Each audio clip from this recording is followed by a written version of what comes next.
Your attention, please. Please do not smoke in the terminal building. Smoking is only permitted in the specified smoking areas. Thank you.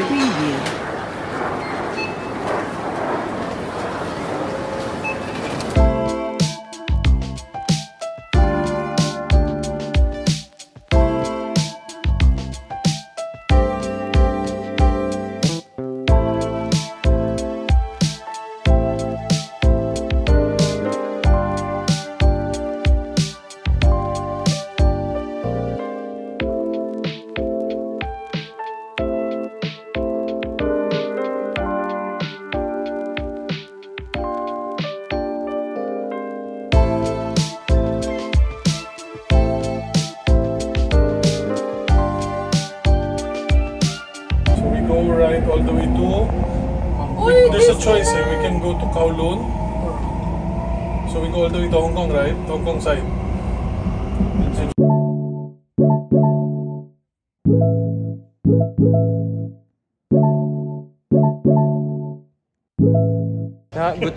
Gutom na kami guys, pero I don't know kung ano gusto ko kainin eh.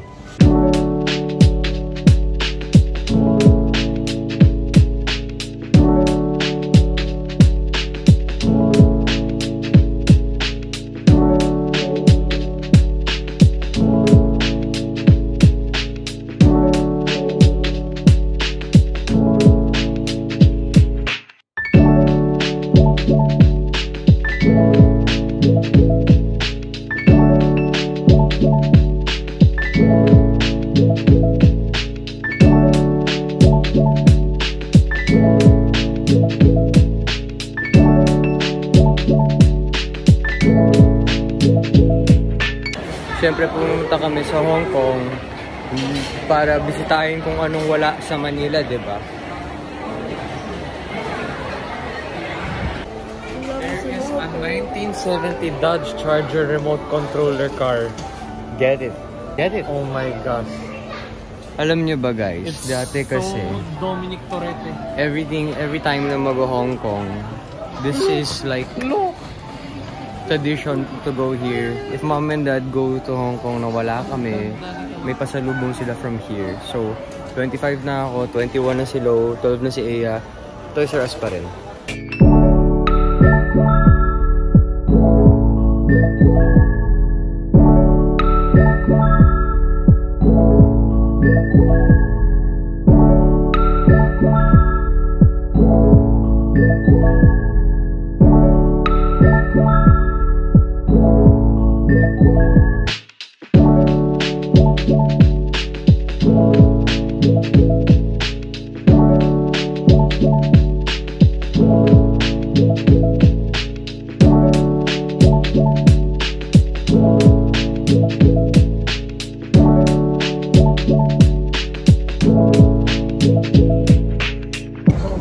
So, early dinner tayo. It's now 4:55. Dito kami sa burger place called Honmo. Honmo? Honmo? Honbo. Tapos puro Pinoy nandito. Puro Pinoy yung staff.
isa tayong gising, guys. 2 full days. So, right now, it's only almost 7. At patutulog na ako. See you tomorrow. Disneyland tayo bukas.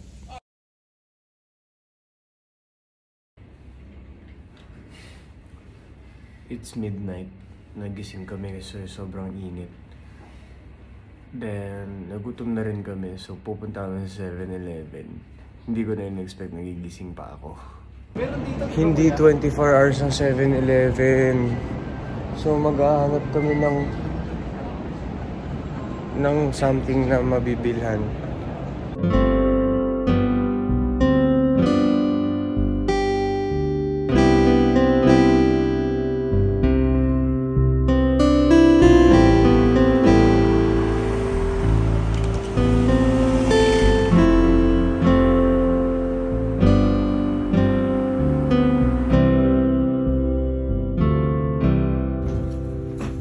Buti na lang, sarado yung 7-Eleven. Tapos naglakad-lakad kami. Nakakita kami ng 7-Eleven. Pero, nakita ko yung flag ng Pilipinas. Sabi ko, puntahan natin.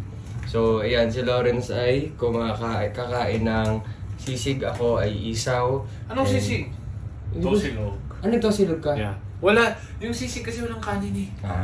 So, ayun guys, kapag nasa Hong Kong kayo, nasa Wan Chai area kayo, try nyo ang Angels. Yes. Malapit lang siya.